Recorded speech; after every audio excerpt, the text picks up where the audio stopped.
104.7 The Cave, KKLH, Marshfield, Springfield. Broadcasting from the Lorenz Plumbing, Heating, and Air Studios. Your home for the Kansas City Chiefs. Touchdown! Kansas City! It's Ned Talk, your live and local Chiefs pregame show. Hosted by Ned Reynolds, Joe Western, and the B-Team. Proud members of the Chiefs Radio Network on 104.7 The Cave. Yeah, here we are back again for another edition of Ned Talk, your local live sports talk show. I'm Joe Weston. Ned, you didn't blow away on the way in here. That's good news. Oh, well, the other day almost did. I'll tell you, that was a fierce wind that was blowing in here. A mighty wind. Mighty wind. A mighty wind. Well, I'm glad you're here. Glad you didn't blow away. Alex Scott's back with us after a week on the IR. How you feeling? Feeling much better this week than I did last week. Just a little sickness hit our household, and we were down and out for a bit. But it's run its course. We're back up. We're feeling good. And the Iron Man, Josh Roberts, whose streak will be broken next week. Yeah, it will be. Oh, because you won't be here. Oh, well. I can always start a new streak, right? Yeah. Or I could start two streak. Well, it's, it's. I feel like we don't have a lot to talk about, Ned, because, it was kind of a boring week in the NFL. Whoa. You are joking. I am joking. So what do you think about the let's start here. What do you think about the Gardner Minshew? Well, he's a career backup, and he's had his days of glory and all that sort of thing, and getting him at a bargain rate, excuse me, I think is a pretty good deal. Now, whether or not, Carson Wentz probably wanted more money and the Chiefs said, hey, is it worth this? Gardner Minshew will be. I think he'll probably fit the bill just fine. He can come in and relieve, and if the situation ever is needed in a case like this. The one that did surprise me a little bit was yesterday's Juju Smith-Schuster coming back for 1 year. And here's a guy who is clearly beyond his better days, clearly. But the Chiefs making a decision like that, and it is only a 1-year contract, so I don't think it's going to really hurt them as far as the salary cap is concerned and help them, but it certainly won't hurt them. But why would they get another receiver? They have a whole host of receivers in here with whom to work, some good, some maybe not quite as good as the starters, but Juju Smith-Schuster really doesn't fit into that category other than the fact that he knows the scheme pretty well and can get himself free. I think the Chiefs probably have some doubts about who's going to be returning and who's not. That's just a guess. I don't know that for certain, but they do have some rather shaky circumstances, not the least of which is Worthy and Rice and people of this caliber, whether or not they'll be back in time to play any meaningful minutes for the Chiefs. As we were talking on the air last week, one of the things we discussed was an article that I had read the previous week that said Nick Bolton wouldn't be back. And then a little bit later on that Sunday afternoon, Nick Bolton's back. He's with the Chiefs. Yeah, I think Bolton wanted to come back. He may have gotten a better deal somewhere else, but, the option's up to him. And he's comfortable. He's a Missouri Tiger. He's played well. He's the defensive captain, and the Chiefs and the locker room like him very much. He's a solid force. So I think he probably wanted to play there. And more power to him. He's finally, you finally get a player who is not totally driven by the monetary rewards they're going to get, and that's encouraging to see. Alec, you and I talked during the course of the week as the signings and the movement in the NFL was going on fast and furious, and you were giving me a little bit of information on Jalen Moore, who the Chiefs signed as the possible left tackle problem solver. Yeah, it's a shot. So it's a guy who's coming from San Francisco who has not, you can call him a backup in San Francisco, but he was sitting behind Trent Williams, who is a perennial All-Pro out in San Francisco. So it's tough because you can't really judge much off of game tape, but you also can't judge him for not winning a starting job against a guy who's probably a Hall of Famer in the NFL. So it's a decent contract. It's not huge money, especially for a left tackle. And if you want to look at what Trent Williams is getting paid for his services as a Hall of Fame left tackle. So it's a shot that they can take, and it helps them do things like re-sign Nick Bolton, who I think, from my opinion, was arguably might have been the most important free agent signing for the Chiefs this year. It is these off-ball linebackers, middle linebackers like Nick Bolton. It's rare for them to come into the NFL and immediately have success. So he would have been I think, the hardest piece to replace on that if they were to lose him. And he's getting near top of the market middle linebacker money. You know, he's not getting what Roquan Smith in Baltimore is getting. Zach Bond for Philadelphia, who is just a defensive player of the year candidate, got a little more. But Bolton's one of the top 3 paid inside linebackers, and he secures the middle of that defense for years to come. So now you get him, you get a new left tackle in there, and, you know, you hope maybe he can fill the hole, or he's just another dart throw that they try and take to keep Mahomes' blind side clean. What do you think, Josh? You think this is a good move for the Chiefs to bring back Nick Bolton? Oh, definitely. I mean, I agree with what all you guys are saying. Nick Bolton is one of the keys to that defense, and being the captain and being a fairly local boy that's made good. I mean, he is a key part of that defense. I'm glad that they signed him, and hopefully he'll play the rest of his career as a Chief. And you know what? Jalen Moore, good. Get as many linemen in there as you can and test them all out and see, because it can't be any worse than what you had in the Super Bowl. So, you know, any move is an upward move, in my opinion, with that. Chiefs fans always say, in Beach we trust. And I look at this, though, and I'm still a little puzzled. Obviously, Jalen Moore, a big signing. They went out and got another running back. Elijah Mitchell was signed. I believe he came over from the 49ers. Well, I think the reason is Clyde Edwards-Helaire, who is not going to be there to fill in the depth. And that's what they wanted. Mitchell's an in-depth player. He probably won't get the start. And you also have Kareem Hunt, who is a free agent who has not been mentioned by anybody and signed by anybody. He's been re-signed. He did get re-signed by the Chiefs this week. With the Chiefs? Oh, good. Well, that presents Mitchell with a different story. He's in one of those cases where he may not make the team. He was a backup when he came over. Mm-hmm. He'll be a backup with this team if he makes it. But you have to understand, now you can sign all these players, but you can only keep a few. And there is, once the training date begins in late July, you'll see them sliced. Now they don't do it incrementally like they used to. It's all at one time at the end of training camp. It's a massive cut. You visit the Turk on one day and sayonara. Wow. But be that as it may, some of these guys who have been big names and have been mentioned and all that aren't going to be there. Yeah. What do you think? It looks like they're moving on from Samaje Perine, who had some big plays for the Chiefs. And P. Ryan, well, he has a great collegiate record and a pretty good one as a pro with the Cincinnati Bengals and people of that caliber. He's still beyond his better days. Alec, what do you think of the Christian Fulton signing, a cornerback from the Chargers, I believe? Yeah, you know, again, just another good piece. You keep adding guys like that. You get to scout. They have a familiarity with him because he's from the division. You know, they've got eyes on him, and you just slot him in and add more depth to that secondary. You know, there's cornerback can be a slightly atrocious position just because of soft tissue injuries run around. Usually, you see corners going down. So I think it's a good pickup. I'll admit it's not a guy I have a ton of familiarity with, but the Chargers had a sneaky good defense last year, and he was a part of it.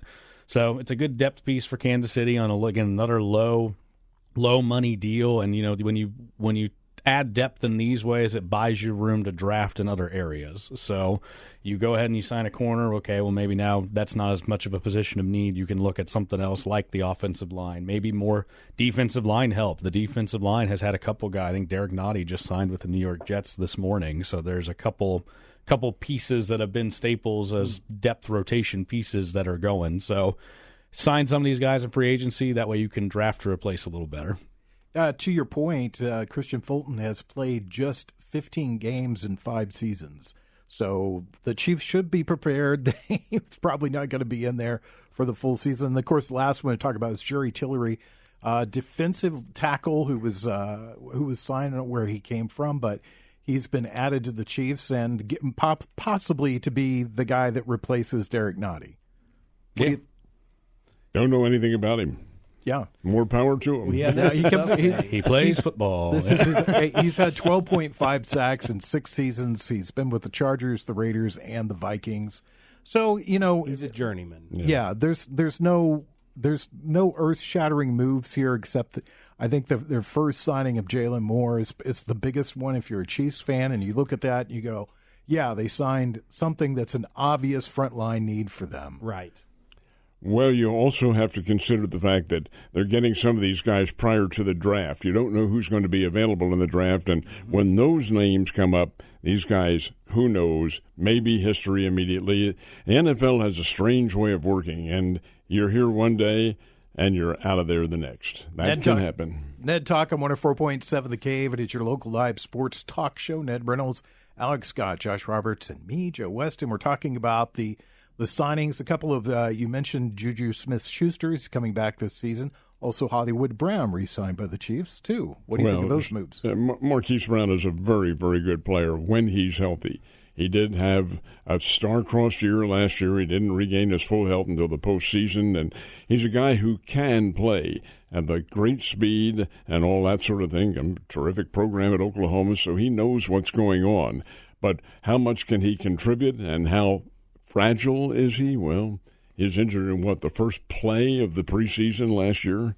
Yeah. Come on. Yeah, just kind of a wash year, and one you don't want to hold against him. The Chiefs will probably still want to see what he can look like in this offense. Exactly. Even though he played late in the year and in the postseason, it's different. It's different than being there all year. He was probably still not quite in full game shape. You might not trust the body the way you want to when you experience an injury like that. There's a big mental hurdle as well to trust, hey, the next time I fall down, I'm not going to hurt myself again. It's going to be okay. So re-sign him. He probably had an interest to come back, and I think the Chiefs had interest to get him back. Now he gets an opportunity to prove what he wanted to prove. And then if you're Hollywood Brown, likely, if he has a good year in Kansas City, I would expect he's gone because he's going to go get paid a lot more money somewhere else. Well, yeah, this is basically his first year redo. He gets to try to prove to them that it was good for them to sign him. So I hope he can stay healthy because he represents a lot of potential for the Chiefs in the receiving core, I think. I'll tell you where they need potential and need help is D-backs. Yeah, that's true. Lose a Justin Reed to the Saints and circumstances like that, you better have somebody pretty good coming in there. I agree. That's a big one to lose. Ned, obviously it was a big week. A ton of stuff was happening, a lot of moves being made. What was the biggest thing that you saw during the course of the week with the free agency? With the free agency? Or any of the moves, any of the transactions, anything at all? Oh, there's not one that really impacted me as such. The quarterbacking, well, you get the Jones kid going to Indianapolis now, and I think he can play there. I think that's a pretty good little move. But over and above that, I don't think there's anything that really was emotionally nor from a repertorial standpoint earth-shaking as such. You know individuals are going to leave. You know that going to you have Cooper Kupp going to the Seattle Seahawks and all that, probably a shaking move for those fans of that team, but are they really big moves in the NFL, ones that are going to create a contender out of somebody? I just didn't see any of that happening. What do you think, Alec? A couple that caught my eye. One was Laramie Tunsil, the left tackle for Houston, getting traded to Washington. Washington has made a handful of moves like that one. They traded for Deebo Samuel from San Francisco. That did happen, yeah. So for your Washington, they're almost emulating what Houston saw. Houston had a wonderful rookie year out of their quarterback, whose name is escaping me at the moment. So Jaden Daniels in Washington, C.J. Stroud for Houston. There it is. Yeah. And so Jaden Daniels does the same thing in Washington. They're thinking, we're paying this guy, pennies for quarterback money. Let's see if we can load up and make another run at it.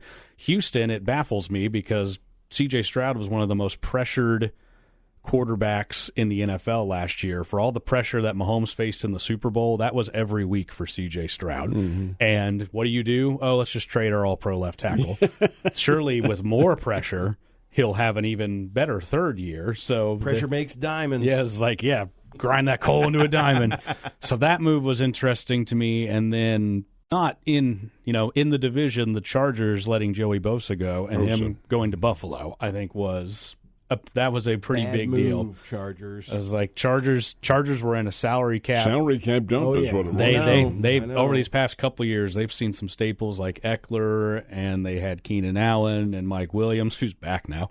And they've been able to keep Khalil Mack, but they had to cut Bosa for money, and Bosa goes to Buffalo on a one-year deal that's, if you have the room for it, you can eat a 1-year deal of just about any money because it doesn't haunt you long term. So that's a big piece for a big rival of Kansas City. That their defense didn't need to get better. Yeah, their defense is really good in Buffalo. So, and they've lost Von Miller in Buffalo. Von Miller was kind of old man Von Miller at this point. I think he was still good, but he wasn't the Von Miller that. But Joey Bosa has had injury history, so this could be 8 months from now. This could be a nothing because Joey Bosa's just resting his legs. But I think those were two moves that I thought were eye catching. Take a look at the New England Patriots. Here's a team that had $126 million to their credit in the salary cap. They've loaded up. Now, have they loaded up to where they can be a division contender? That remains to be seen. But they brought in a lot of pros, a lot of guys who were free agents from other teams, a lot of salary cap dumps and so forth and so on. They could be greatly improved this year because of that advantage that they had. I wanted to ask you, Alec, we've talked about it off the air, but get your impressions on the air. Your Pittsburgh Steelers, who's the quarterback there? Well, all signs seem to point that I think they want it to be Aaron Rodgers, just based on the fact that we are still waiting on a decision from Aaron Rodgers, who between the New York Giants and the Pittsburgh Steelers, and the most recent report was that Aaron Rodgers wants to play in Minnesota, but he's waiting to see if Minnesota wants to go forward with J.J. McCarthy. So, wait, is that almost the exact same It career is arc? Literally he is completing the Favre prophecy to a T. So he has success in Green Bay, he burns out in New York, and then if he goes and has success in Minnesota, it is literally a 1-to-1. So. Right. So for now, the quarterback in Pittsburgh, they've re-signed Mason Rudolph, who they drafted. He left. He's come back. He knows the building. It's it doesn't move the needle in any way, but it's at least it's a nice plan C if Rodgers goes somewhere else and you can't re-sign Russell Wilson if you're Pittsburgh. But do you want to re-sign Russell Wilson if you're Pittsburgh? If I'd rather that over Aaron Rodgers. Yeah, because I was going to say. You're between a rock and a hard place. We've got those two guys. I was like, if you have Aaron Rodgers at quarterback by week 12, he'll be lost in the jungles of Belize, presumed dead, and we have no idea. That's like he's just a character at this point, and I think his best days are behind him. He is a Hall of Fame quarterback. You don't have to get into what he is off the field, but at this point in his career, I don't think you can ignore what happened last year in New York. I think you can give him some slack because he was coming off a very major injury as a 40-year-old in the NFL. That is going to impact you, but that organization, he near burned everything around him to the ground. The coach got fired, players got traded, players didn't want to stay there anymore. You made them trade you in Devontae Adams just for it to still not work. And then they cut you, and they have to eat a massive salary cap dump. So I don't think you can ignore all that because you see what the resume says for the decade prior. That was the epitome of scorched earth in New York. Yep. Yeah, let me ask you this, Josh. If you could wish Aaron Rodgers on any one team, what team would it be? Oh, man. Who would I want him to play for right now? Be a team in our division. I'd love to see him go to Minnesota. I think it'd be hilarious. The Broncos or the Raiders, I would say. I'd love for him to be the quarterback for the Raiders. I don't even know who the quarterback for the Raiders is. Geno Smith. Geno Smith, that's I thought right. it was Jeff George. It was Jeff George comes out of retirement again. The Geno retirement, Smith he's era. the old folks home. Come on. Jeff George played for every NFL team. Yeah, almost. Well, he was he played for 11 different teams. He can help you. He could help you. Throw the ball downfield there, Jeff George. He could chuck that ball. That's chuck for sure. the ball down the field. That is for sure. When we come back, we'll figure something out to talk about, and we'll continue on in this conversation. Or Ned may tell me, let's talk about something else. It's Ned Talk. You're listening to Ned Talk on 104.7 The Cave, a proud member of the Chiefs Radio Network.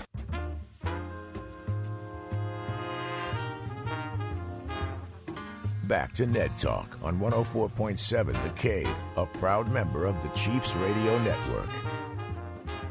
Yep, that's right. It's Ned Talk, hosted by myself, Joe Westen, with Ned Reynolds, Alex Scott, Josh Roberts. Real quick, Ned, I felt like we should give this just a minute of time before we get into the March Madness. Let's talk about What do you think? What's the plan for the Chiefs in the draft? I would have to think offensive line. They've got to get somebody, some big kid coming out of one of the top Southeastern Conference schools or Big Ten Conference or whomever, but a guy who the Chiefs, and they're very good at doing their drafting, feel is a dominant force who can protect Patrick Mahomes. He didn't have any protection in the Super Bowl. Some of those guys are gone. Trey Smith is still there, but you need help. You need depth, and I think that's what the Chiefs will draft for, and I think offensive line is their first choice. All right, let's turn our attention to what everybody is paying attention to this time of year, and that is March Madness. And, of course, I sometimes think that these conference championships are more exciting because the rivalries there, the matchups are there. Sometimes these teams are playing for the third time in a season, so you know they don't like each other, and it's exciting to watch these games. I'll tell you what impresses me more than anything else is how rough this game is. Guys, when I was playing ball, and I played a little bit of basketball, not very well, but played it, you never had this kind of physical contact underneath the basket or even out on the court. You had a hand check, somebody reaches up, bingo, it's a foul right there. You couldn't make contact. Now you are checking. It's almost like ice hockey. You're checking the guard with the ball. My God almighty, it's incredible. But that's who's going to win. It'll be some team that's very physical, very big up front, that also can shoot the ball well. And there's one team in my mind that sticks out, and they will be a number one seed, and that's Duke. The Blue Devils are big. They have the best player in the country, although he's injured at the moment with an ankle. But the fact is that they can play. They're well-schooled. They're bright kids. And that's who my choice to win the national championship is. Oh, wow. Early on, a pick from Ned Reynolds right now. Like, lock it in, folks. Lock it in. Put it down. That's your lock solid, whatever we used to call that. Ned's lock solid pick for the week is that he's got Duke winning the national championship. What about you, Alec? I don't know if I'm ready to get my lock solid pick just yet. I agree with Ned. Duke is going to be the number one overall seed. They're already ranked number one. They just won the ACC tournament. I'm interested to see how many SEC teams make this tournament because give me a number. I gotta think it's at least 7. Oh heavens! It'll be more than that. I was like, I'm going to say 11. I was like, that's I'm conservative. going to say 12 to 13. 12, 13. I was like, so it's, for all their touting of being the football conference for the SEC, that's on the one hand sneakily kind of becoming the Big Ten because their top programs have had more success of late than the SEC's, but in a trickle-down factor, probably with a lot of this money that the football makes, the basketball has gotten sensational in the SEC. I mean, wow. Hence we're predicting of a 64-team tournament with, 8 teams with those extra play-in games. Either way, yeah. We are guessing approximately a little over a fifth, like about near a fifth of it is going to be the SEC. Possibly as much as 20%. Yeah, of this tournament could be SEC teams. In a nation that is full of exceptional basketball teams, every year we see it that margin get a little closer. That 16 seed gets closer to the 1 seed every year. And it's awesome for us. And at this point, we've seen 2 16 seeds now beat a 1 seed at this point in time, and it had for years. It's happened twice, and both of those within the past 5 years, and it had never happened before. So, so the 1 seeds, the SEC is going to be the predominant conference in there. But after 2 days, we'll see which team has that one 6-year senior who decides to hit 10 threes in a game and sends Auburn packing. You just never know in March, and that's why it's so fun. And Auburn got knocked off in the semifinals yesterday, so you never know what's going to happen. A lot of it depends on the psyche, how motivated the players are, and in a conference tournament, some of these star players, like a John-eyed Groom of Auburn, are you really motivated to play your best? You're going to be in there playing for a national championship, so are you going to give it your all psychologically? Up front, yes. But deep down, it may take a step or 2 back here. Right.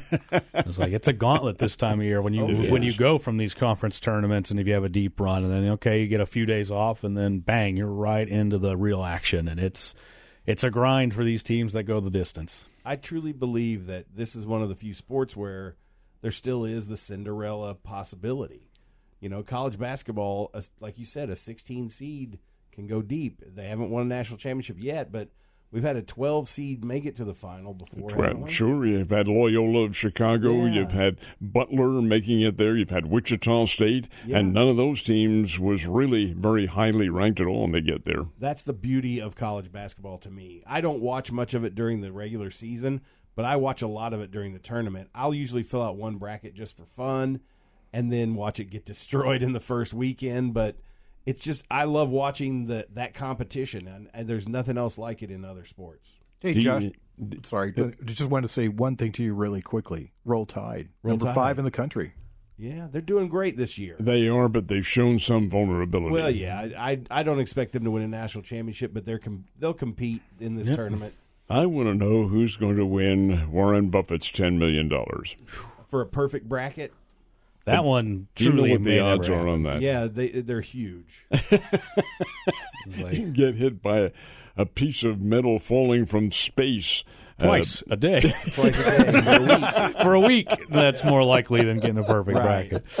So, Ned, I saw an article that said that possibly next year we could see a 72-team bracket. What do you think about that? I don't think it's going to happen right away. I'm sure that somewhere along the line, the NCAA, as money-grabbing as they are, and as much as they all need money, heck, the NCAA is being sued for $2 billion. Wow. And somewhere, it's mostly football-oriented, and the schools have already been ordered. Well, I say already. July 1st is when they're going to find out how much each of these Power 5 schools owes overall, but it trickles down to the Division I lower level, like Conference USA. The Bears know how much they're going to have to pay. It's like $400,000 or something like that, not a year, but over a period of time. The fact of the matter remains, money is the total objective, and if some of the larger finance-oriented individuals in the NCAA and whatever perceive the fact that they can make more money from doing that, then they will. They'll raise. It wouldn't be 72; it'd be more like about 96 because they want to include as many teams as they can. If that does happen, I do not see it happening right away. Nor do I see the football playoffs. Although the football playoffs are the ones that probably are more likely to have something occur in the near future than basketball does. Oh, we talked about it last week that Kansas not having a very good year, which is, they've been one of the most consistent college basketball programs. Another that I see that it's not on this list of the top 25 is the Zags. What's happened to them? They had a down year, but they'll be there. They'll be in the tournament, as Kansas will be too. They'll be lower seeded. I see KU probably being a 7 or 8 somewhere along the line, and I would think that Gonzaga probably will be in that category. Not a great year. St. Mary's is the team that really has governed that particular conference, and Missouri State beat them last year out in Moraga, California. That was then, Ned. Yeah, that was then. now. This is now. Damn. So, Alec, what do you think? Missouri, can they make a run in the tournament? You know, they've really cooled off here of late. Unfortunately, they had a really nice stretch here. You know, they started the year great, but they were playing nobody. You know, they racked up a ton of wins against low competition. But then when the SEC schedule started, they stacked some respectable wins, and even their losses, you know, they were close against top 10 teams. So you're saying, hey, this team's competitive. But here of late, they've taken a few losses. They will be in this tournament. I'd say a somewhere between a 4 and a 6 seed is, I would think, for Missouri. Yeah, I would say a 4. You know, keep in mind now, they were the first team to beat Florida, and they beat them in Gainesville. Yeah, they beat Florida. They beat Alabama. They lost to Tennessee by 3 or 4 points. They lost to Texas A&M.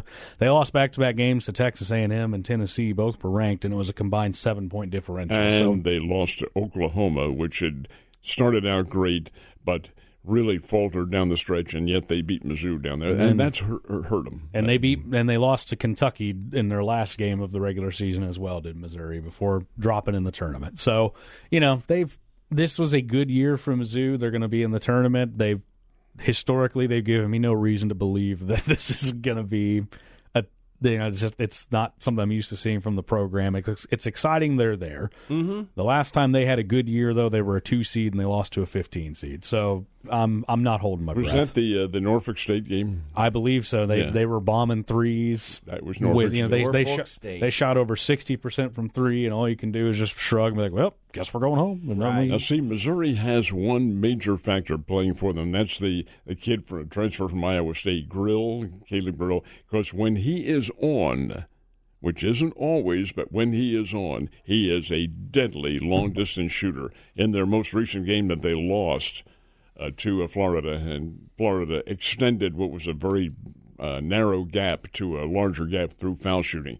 Grill hit shots that I've never seen before. They were mid-court shots. I mean, my God, he was shooting from everywhere. Three-pointers, obviously, but that's just it. He is not consistent with every single game. But you get into an NCAA tournament game where you're playing a Thursday and a Saturday or a Friday and a Sunday, watch out. They could do some things. When we come back, we'll talk a little bit about our local sports high school basketball champions and what's on the horizon for all that. It's Ned Talk, 104.7 The Cave.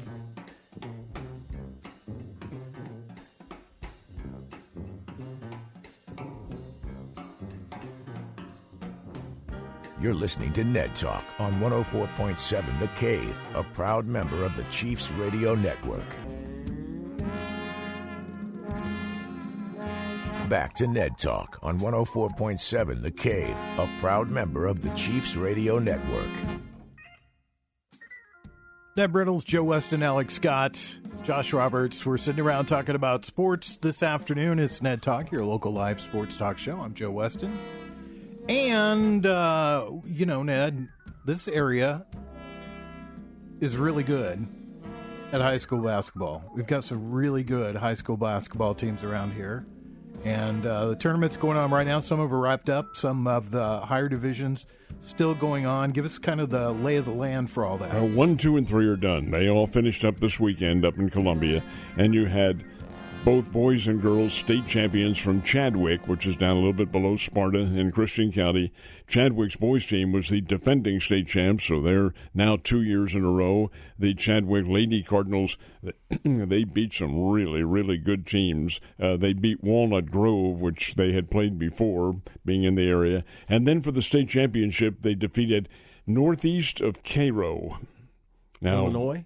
No, it sounds like it should be in Illinois. But this Northeast team, 44-43 was the final score. Wow. It was a dandy game. Then you have the kids from Skyline who also successfully defended their girls' state championship. It's been a terrific run by these teams. And we also had area teams, of course, that played for second and third. Wheatland, for instance, had a magnificent year till Chadwick played them, but they took a third place. And I think it's Norwood also took a third place in girls. So great opportunities. Now you have 4, 5, and 6 going into the competition. That's this week. And you'll have the likes of Logan Rogersville playing, and the Kickapoo teams will play. Nixa is going to play in the state championship semifinals. So you have very good area representation up in Columbia. I wish the games were down here, but that's a personal thought. They aren't, and they'll be in Columbia probably for another 3 years under the current contract. But still, it is great state championship basketball. Let me ask you a question, Ned. We have a lot of great, as I said, a lot of great area basketball that's played here. Why doesn't that translate to our college team? Why are we not bringing some of those kids into play at Missouri State? Joe, you have to remember now, the college game is so vastly different from high school basketball. True. And our level of basketball, evidently, and I'm guessing this, not being a coach, doesn't translate into what coaches feel is competitive Division I basketball. Division II it does, because we've had area kids who are playing D2 for Drury and NAIA for Evangel and people like that, and they are good players. But I'm guessing this, it doesn't resonate with the coaches that these guys can play, and girls can play at a D1 level. Although, having said that, this girl from Mount Vernon, who the Lady Bears got beaten yesterday, so where they end up in Selection Sunday remains to be seen. But she's capable of playing anywhere. She's a really, really good player. And some of the young ladies who are playing now are, well, Missouri had the Judd kid from West Plains playing for them. They've played well on a Division I level. But the males just doesn't seem to resonate with the coaches. Now, having said all that, Drake University, the Drake Bulldogs, they are into the NCAA tournament, the Missouri Valley Conference Championship. And they have the kid from Willard, who's a starter with them, kid from Nixa, who plays backup with them, Cale Combs, and Daniel Abreu from Willard is a power forward from the word go. I remember asking him, we had our basketball magazine shoot about 4 or 5 years ago, and he was on our basketball magazine. I said, Daniel, are you going here in town? No, I'm going to Northwest Missouri. Just a better situation. Well, Northwest Missouri's coach moves to Drake, takes the team with him, and look what they did. They won the Valley Championship. That says it all. Kids can play down here, but it sometimes takes some time. That's really interesting, too, that he would say that as a young man, as like a high school age guy, looking at a program and saying, this is not for me. I need to go somewhere else. And that's interesting. Well, everybody, at least we hope they do anyway, matures the older you get, and physically and mentally, and you can't predict that. It's not a major predictable circumstance. Well, I mean, that seems like a very mature thing for him to say and do. So very impressive. But also to me, I mean, Alec, you could chime in on this too, and Josh, what's it say about the Missouri State program? I mean, the recent track record tells you all you need to know about the state of Missouri State's programs, right. Especially, and the basketball, the football, it's all on the men's side, especially, have just been down. And I don't know if whether it's lack of investment or community outreach or anything. I mean, even me personally, I grew up here, and I can count on one hand the amount of Bears games I've been to. It's just, I know it's here. I know it's good level sports and competition, but it's just I feel I haven't been given as much reason to invest. If they're not investing out to us, I haven't felt the need to invest back. I'm also not an alumni of the university, so there's no bought loyalty in that regard either. Yeah. But there's, I don't know, it's, and again, because I'm from here, you kind of get numb to a lot of it. It's easy for me to forget it's even here. Personally, because it's just there's other things going on in town. I've got my own life going on. They've even other than a Bear logo being advertised on billboards and stuff here and there, it can be easy to disregard. Right there is what you just said. Other than the billboard logos and some of that, we're in a different era. Back when I'm not an alum either. I went to school at Temple, but when I moved out here, this program attached itself right to the media. Well, the media is different from now, and there is no newspaper. And the newspapers were really big and hyping games that were coming up and so forth and so on. Well, that doesn't exist now. And as a result, you have the challenge of promoting these programs being put on the university itself. You can't rely on the media. You can't do it. And that's where the major challenge comes in, and I think it has, I hope, bottomed out and is going to improve. And it isn't just bringing in shows and so forth and so on. It is making the team appealing, and just like Al Davis said, hey, just win, baby. Yep, that makes the big difference. Nothing draws in a crowd like a winner, and it can be hard to bring winning players in to a non-winning program. So you have to – it's a circle of eating itself. You can't get this because of this, but you can't get that until you have that kind of situation that they've found themselves in. But if they can find a way to just put together, if you can stack a year or two of good, consistent winning, that will bring interest. That will bring the fans. Absolutely. That will bring more players, and it grows. And moving into a bigger conference, that could be a start. All of a sudden, when you're trying to bring in players, that's just another. That's an added bargaining tool to a player. Sure, so you're not playing in the Missouri Valley and where you're playing in Conference USA. What do you think, Josh? I mean, you're our Drury grad here. Tell us what your Drury thoughts. Well, I think that the biggest problem in this area is there are too many bigger schools that are close enough for these young guys to be enticed by, especially if they have the talent to play for them. I mean, even a Nebraska seems more glamorous for a basketball program than MSU. And so growing up around here, I went to a lot of MSU games, especially when Spoonhour was the coach, because they were good. They were good teams. They were competing every year. But even then, they didn't get the top recruits because they're competing with MU. They're competing with Kentucky's not that far away. Kansas is even closer. Arkansas is just down south. Yeah, it's tough for them to say, you're going to get a great education here and you're going to get a lot of exposure playing basketball here, because you really don't. And so a lot of these guys, the top talent, they want to know that once their college career is over, they're going to get that big check from the NBA. Going to argue with you just a bit, Josh. Okay. The old theory is, and I thought the same way you did, I'm told that the scouts who are surrounding the country and looking at games, they know where you are. And it doesn't matter what level you're playing, and they will find you. And if they feel that if they feel their influence will be taken seriously, yes, they can make key decisions. But, yeah, it's not that they're ignored.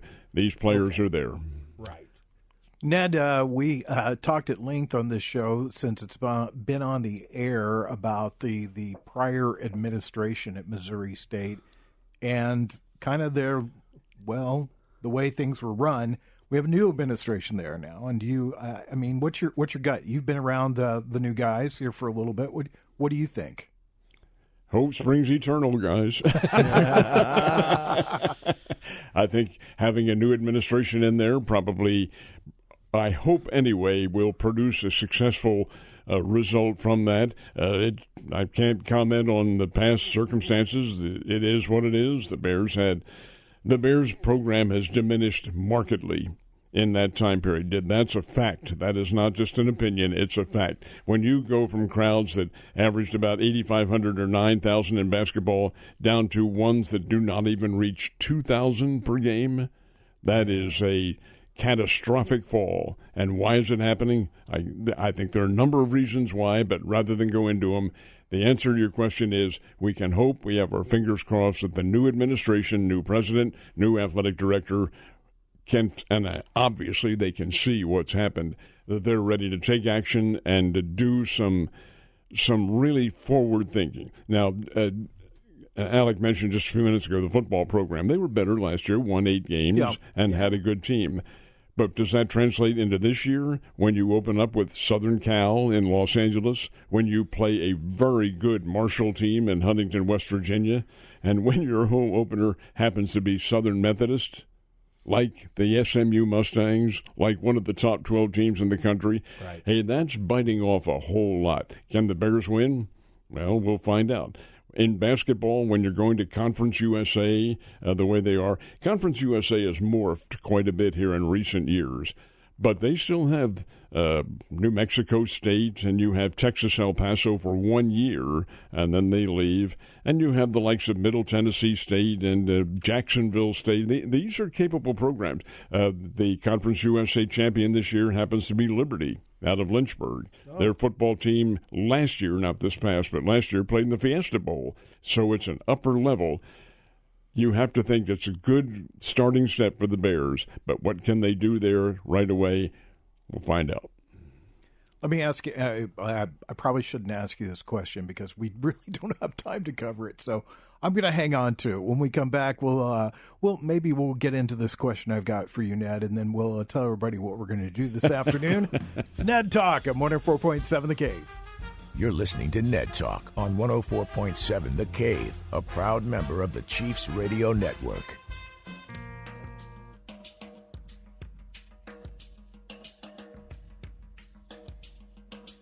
Back to Ned Talk on 104.7 The Cave, a proud member of the Chiefs Radio Network.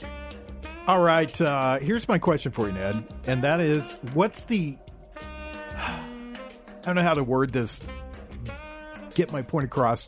I mean, obviously there are teams like Missouri State that make big money by going out and playing bigger teams, and the expectation is they're going to lose those games. If you win those games, you don't get those games anymore. Well, you get wins on the schedule. Now, Missouri has changed their whole direction in football over the last 25 or 30 years. They used to play in their opening games, the Southern Cals, the Michigans, the Notre Dames, and people like that. They don't now. They load up with smaller schools, Southeast Missouri and Middle Tennessee State and people like that, because you get wins, and those wins count early on. And it's kind of a hedge against going into a tougher level of your schedule and perhaps having to absorb some defeats. Well, I guess my question is, what's the incentive for Missouri State to win against USC? The incentive? I mean, other than, you get that, hey, we beat USC, congratulations, but you're not going to get that game next year. You're not going to get anything like that. I don't think that enters into the thinking. It adds to your pedigree quite a bit. Right. And when you take into consideration that the top team from Conference USA is Liberty, and they played Oregon in the Fiesta Bowl, there's always that, it's unlikely, but it's always that opportunity to get into a bowl game of substantial proportions and make a lot of money.